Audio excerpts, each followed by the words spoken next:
Hey there, everybody. Welcome back to another episode of the Build Your Copywriting Business podcast. Hey there, Kate. Hello, hello. Hello. Today, this probably won't be a long one, but it's definitely one that comes up a lot. There's a lot of confusion about this particular topic. So today we're digging into copywriting versus copy editing. What is copywriting? Which that might be a little bit shorter. You guys have probably figured it out by now, but also, what is copy editing and how is it different from copywriting? Is it similar at all? Is it a totally different industry? Wink, wink, maybe it is. They both Spoiler have alert. coffee. They both have copy in the name.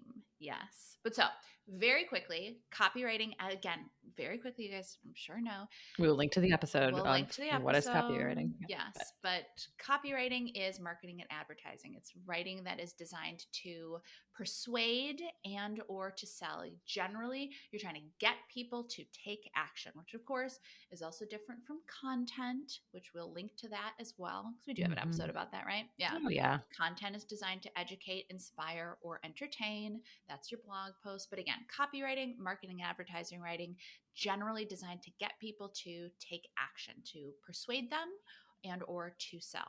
Now, copy editing, totally different thing. And at that, I'm going to turn it over to our resident copywriter and technically our resident I copy guess editor. technically, You yeah. have to Yes. take that on, Kate. Yes, I don't know if I can claim official copy editor status still, since I haven't done an official capacity for more than a decade now, but I did start my career as a copy editor.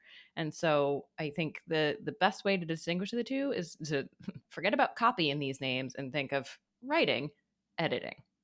And so it's copy editing. And of course, with editing, there's also like more substantive edits, which is more the ideas behind the piece. So that's not what a copy editor is doing. So your, head of the editing department might be looking at and this is again typically more with content or journalism or other things, books versus copywriting, because we'll get into that. But the substantive editing is more, how does this flow? Does this piece need to go up here? Do we need to move things around? Are we not hitting on certain ideas? It's more the high level, big, what is this piece saying? What does it need to say? Is it hitting whatever the intended goal is? Copy editor is looking at your grammar, your punctuation, your ideas. And so to use an example, I saw it in the group the other day. There was one, the sentence started something like, as an office manager, I know that you have a hard time So in that sentence, as an office manager, I, as an office manager, is describing I as the person. But in this context, I thought, I think you're referring to the you in this. Is that right? Is that, because then you need to follow that clause, if you will. You being You the as office an office manager manager. probably think. Exactly. So I didn't mean to get grammar lesson on you, but I feel like that's a good example of not necessarily black and white for a copy editor, because in that situation, you would ask the author, you would pose that back to them to say, hey, I think this is what you mean. Is that accurate? If so, here's the change that needs to be made, because it's not, 100% clear that that is what they meant. I inferred it from everything else, but for the most part, I think the more black and white stuff. So is this proper use of a semicolon, a colon? Obviously spotting typos, yes. Looking for passive voice, often changing it to active voice. So really just in the weeds of every little detail, following a style guide of whatever organization that you're working for. I have a question. Yes. It's the Chicago Manual of Style, and what's the other big one? AP is AP. the Associated Press. Yep. Do most people follow one or the other? Or do most organizations follow one or the other? That's a good question. I've had organizations that follow both and organizations that often take bits and pieces of both that they like. So for example, I forget which AP or Chicago one, I think it's AP, does like spaces around M dashes, which that's another thing, an N dash versus an M dash. And that correlated, I believe, the size of an N is The it width. correlates to the width. Yes, thank you. The width of an N versus the width of an M, and that's your little hyphen area. So an N dash is typically used between numbers. Most people just use a hyphen if you're not getting super nitty gritty and nitpicky. And then an M dash, yeah. So someone, the different style guides will be like, don't put spaces around the M dash. Some will say do. Same thing with ellipses, having spaces before. Um, some don't. You close it right against the center. So little things like that for consistency, and especially people think, well, that's not a big deal, and in a longer piece of writing, in a book or in an article or things like that, it can get very distracting when there isn't consistency, especially if you're the type of person, me, who starts to notice that and then just get taken out of what you're actually supposed to be processing. So it is a very valuable job. And so, yeah, a lot of your clients, as a copywriter, you're not responsible for all of that nitty gritty. Are we putting our best foot forward? Absolutely. Do you want to have typos? No, you don't want to have typos. But you can ask your client for a style guide if they have one. If you're curious, you want to, write to their style guide. They might provide you one if they do have one. Sometimes they won't. There might be, though, nuances in that style guide as well of we use customer versus clients. Like that's the word choice they use. So they might have those sorts of things for you to be aware of. And that can help as a copywriter to have that information to know, hey, they asked me not to use this word. They use this word instead. Or they use, for us, we use students versus members because it's not a membership program. So things like that will influence the word choices you're writing and can be an easy thing to just, after you've done writing your copy, do a control F. Did I use this word that they don't want me to use, or things like that? But Well, yes. Go ahead. No, I was going to say, as someone who has not been a professional copy editor, but has benefited from those services, they have out in the world. I think like the New York Times has one, but you could search copy editor quiz if you think like, oh, I could probably do that, like because there are certain markings that you use. There are certain, in addition to finding the errors, there are certain markings that you use. But as someone who's like, I'm pretty up on this kind of stuff, I could probably, it's fascinating just to see how in depth a true, not a proofreader, but a true, which is, proofreader, you're basically just looking for typos.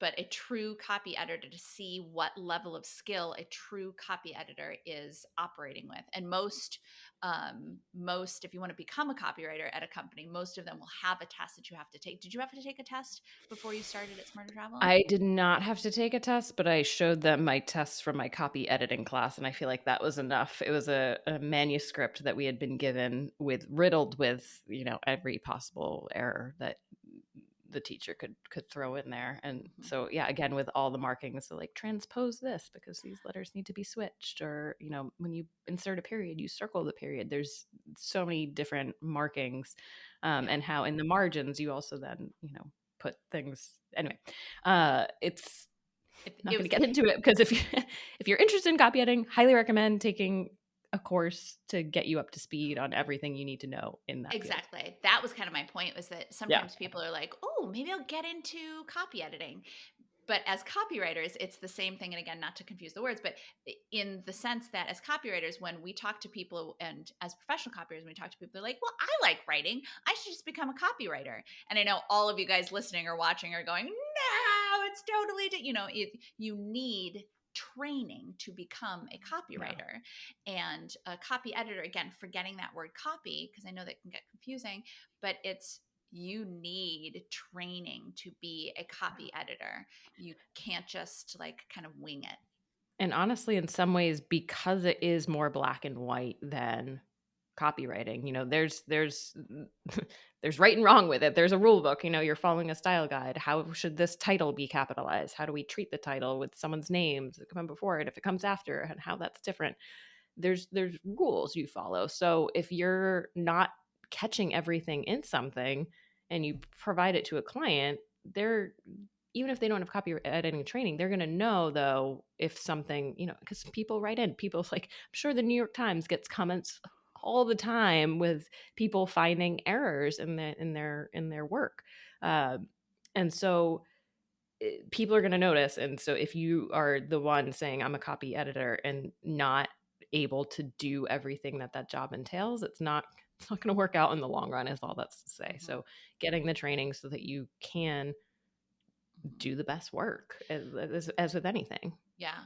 Well, and I know that a question that comes up too is people say, "Ooh, I want to be a copywriter. Can I also be a copy editor and can I have them both on my website?" Um and You can do both. I would not recommend, though, if you're saying, I'm going to write the copy for you and then I'm going to edit it. It's such a different part of the brain. Mhm. And to look at your own work is so much harder to copy edit your own work than someone else's work Yeah. because you're so close to it. Your brain just starts to fill in and Well, not even notice. exactly. And the fact too that copywriting, you're generally not going to be copy editing copywriting. You're going to Yes, be that's the copy other. Yeah. editing content. You're going to be copy editing long form blog posts. You're going to be copy editing articles. You might be copy editing books.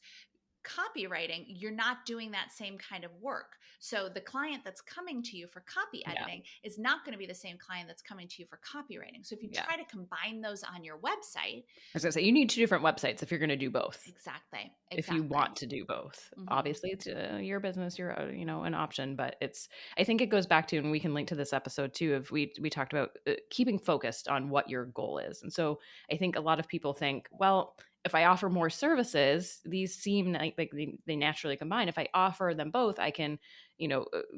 Get more clients, make more money, and get my business off the ground faster. And that's not the case at all, especially when you add on the fact that you do need training, and that'll take even more time if you're waiting to get both of these services up and running at the same time. And Hmm. yeah, to Nikki's point, you're going to have two different client bases completely.